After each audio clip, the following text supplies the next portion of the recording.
नमस्कार मित्रांनो, मी पृथ्वीराज. तर बऱ्याच मित्रांना माहीत नाही आहे की आपला EPF बॅलन्स कुठे जमा झाला आहे आणि किती अमाऊंट जमा झाली आहे, कंपनीचा शेअर किती आहे आणि एम्प्लॉईचा शेअर किती आहे. तर हे सगळं पाहूया आपण.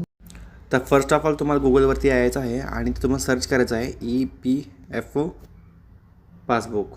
तर जसं तुम्ही EPF पासबुक सर्च कराल तर एक आपल्याला मेंबर पासबुक EPF असा एक टॉपला एक ऑप्शन शो करेल, त्याला तुम्हाला क्लिक करायचं आहे. जसं क्लिक करा तर तुमच्या पुढे एक पोर्टल ओपन होईल आणि तिथे तुमचा UN नंबर, जो तुमचा UN नंबर आहे तर ते आपल्याला फिल करायचा आहे. UN नंबर आणि जो मला इकडे फिल करून घ्यायचा आहे.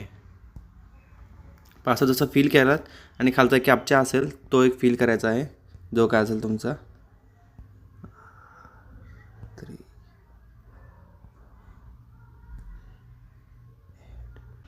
साइन इन जसा कराल तुम्ही तर लगेच तुम्हाला तुमचा EPF, तुमच्या कंपनीचा शेअर किती आहे आणि तुमचा एम्प्लॉईचा शेअर किती आहे ते तुम्हाला शेअर केलं जाईल. तर तुम्ही पाहू शकता इकडे तुम्हाला क्लिअर दिसलं जाईल कोणत्या कंपनीमध्ये तुम्ही किती काम केलं आणि किती तिकडचा PF जमा झाला आहे तो पण तुम्हाला इकडे शो केला जाईल.